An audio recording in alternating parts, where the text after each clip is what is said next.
পারস্য উপসাগরের উত্তরাঞ্চলে প্রবাল দিয়ে ঘেরা ছোট্ট একটি দ্বীপ, লম্বায় মাত্র 5 মাইল, নাম খার্গ। সাধারণত এত ছোট একটি দ্বীপ দিয়ে মাথা ঘামানোর খুব একটা কারণ থাকে না, কিন্তু ইরান, যুক্তরাষ্ট্র ও ইসরায়েলের মধ্যকার বর্তমান ভূ রাজনৈতিক উত্তেজনায় এই খার্গ দ্বীপই এখন বিশ্বের অন্যতম গুরুত্বপূর্ণ কৌশলগত স্থানে পরিণত হয়েছে। কেন এই দ্বীপটি নিয়ে এত আলোচনা? কেনই বা বিশ্ব পরাশক্তিগুলোর নজর এই ছোট্ট ভূখণ্ডের দিকে? চলুন আজ জেনে নেই ইরানের অর্থনীতি, সামরিক কৌশল এবং বৈশ্বিক জ্বালানি বাজারের সঙ্গে ওতপ্রোতভাবে জড়িয়ে থাকা খার্গ দ্বীপের আদ্যোপান্ত। খার্গ দ্বীপকে বলা হয় ইরানের অপরিশোধিত তেল রপ্তানি ব্যবস্থার মেরুদণ্ড বা প্রাণভোমরা।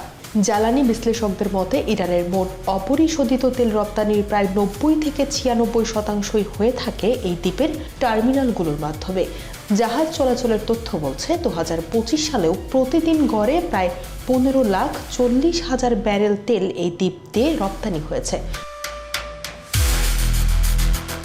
ভাবতে পারেন, ইরানের অন্যান্য রপ্তানি স্থাপনাগুলোর সক্ষমতা খার্গের বিশালতার কাছে একেবারেই নগণ্য। এই দ্বীপে একসঙ্গে 8 থেকে 9টি সুপার ট্যাঙ্কার লোড করা যায় এবং এর 50টিরও বেশি স্টোরেজ ট্যাঙ্কে 3,40,00,000 ব্যারেলের বেশি তেল মজুত রাখা সম্ভব। দক্ষিণ ইরানের মূল ভূখণ্ডের তেল ক্ষেত্রগুলো থেকে পাইপলাইনের মাধ্যমে এই তেল খার্গে এসে পৌঁছায়। ইরান যদিও জাস্ক বা লাভান দ্বীপের মতো বিকল্প পথ তৈরির চেষ্টা করেছে, কিন্তু সক্ষমতার দিক দিয়ে সেগুলো খার্গের ধারের কাছেও নেই। তবে খার্গ শুধু একটি অর্থনৈতিক সম্পদই নয়, এটি ইরানের একটি দুর্ভেদ্য সামরিক ঘাঁটিও। এই দ্বীপের নিয়ন্ত্রণ রয়েছে ইরানের ইসলামিক রেভলিউশনারি গার্ড কর্পস বা IRGCর হাতে।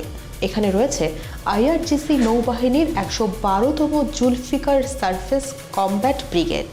এদের প্রধান কাজই হলো পারস্য উপসাগরে অ্যাসিমেট্রিক ন্যাভাল ওয়ারফেয়ার বা অসম নৌযুদ্ধের জন্য দ্রুতগামী অ্যাটাক বোট পরিচালনা করা। আর এই সামরিক উপস্থিতির সবচেয়ে বড় প্রভাব পড়ে দ্বীপটির দক্ষিণ পূর্বে অবস্থিত হরমুজ প্রণালীর উপর। হরমুজ প্রণালী হলো সেই সংকীর্ণ সমুদ্রপথ যার ভেতর দিয়ে বিশ্বের মোট তেল সরবরাহের প্রায় 20% প্রতিদিন পার হয়। ইরানের নিজস্ব তেল বৈশ্বিক সরবরাহের মাত্র 3 থেকে 4% হলেও হরমুজ প্রণালীতে নিজেদের অবস্থানের কারণে তারা পুরো বিশ্বের জ্বালানি প্রবাহকে হুমকির মুখে ফেলার ক্ষমতা রাখে। খার্গ দ্বীপে মজুদ থাকা অ্যান্টিশিপ মিসাইল, রকেট, ড্রোন আর হাজার হাজার সামুদ্রিক মাইন এই প্রণালী দিয়ে চলাচলকারী বাণিজ্যিক জাহাজের জন্য বড় এক আতঙ্কের নাম। ঠিক এই কারণেই সম্প্রতি খার্গ দ্বীপের সামরিক স্থাপনাগুলোতে শক্তিশালী হামলা চালিয়েছে যুক্তরাষ্ট্রের সেন্ট্রাল কমান্ডো। যুক্তরাষ্ট্রের প্রেসিডেন্ট ডোনাল্ড ট্রাম্প জানিয়েছেন, মার্কিন বাহিনী ইচ্ছাকৃতভাবেই তেলের অবকাঠামো এড়িয়ে কেবল দ্বীপটির সামরিক লক্ষ্যবস্তুগুলো পুরোপুরি ধ্বংস করেছে। প্রশ্ন আসতে পারে, তেলের স্থাপনায় কেন হামলা হলো না? এর উত্তর লুকিয়ে আছে বৈশ্বিক অর্থনীতিতে। তেলের টার্মিনাল ধ্বংস হলে বিশ্ববাজারে তেলের দাম হু হু করে বেড়ে যেত। ট্রাম্পের ভাষায়, সৌজন্যের খাতিরে তেলের অবকাঠামো ধ্বংস না করার সিদ্ধান্ত নেওয়া হয়েছে। মূলত এই হামলার উদ্দেশ্য ছিল হরমুজ প্রণালীতে মাইন অপসারণের পথ পরিষ্কার করা।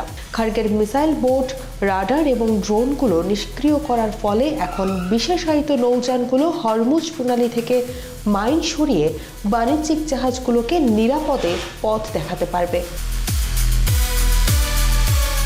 তবে ট্রাম্প কড়া হুঁশিয়ারি দিয়ে রেখেছেন, ইরান যদি জাহাজ চলাচলে বাধা দেয় তবে তেলের স্থাপনাগুলো রেহাই দেওয়ার এই সিদ্ধান্ত যে কোনো মুহূর্তে বদলে যেতে পারে। হামলার পর অনেকেই ভেবেছিলেন খার্গের তেল রপ্তানি হয়তো থমকে যাবে, কিন্তু বাস্তবে তা হয়নি। শিপিং ডেটা বলছে, হামলার কিছুক্ষণ পরও দ্বীপের টার্মিনাল থেকে বিশাল ট্যাঙ্কারে 20 লাখ ব্যারেল তেল বোঝাইয়ের কাজ সফলভাবে শেষ হয়েছে। স্যাটেলাইটে যে আগুন দেখা গেছে তা মূলত গ্যাস ফ্লোয়ারিং এর নিয়মিত দৃশ্য। ইতিহাস ঘাটলে দেখা যায় 1980-র দশকে ইরান ইরাক যুদ্ধের সময় বারবার বোমা হামলার পরও খার্গ দ্বীপ থেকে প্রতিদিন 15 লাখ ব্যারেল তেল রপ্তানি অব্যাহত ছিল।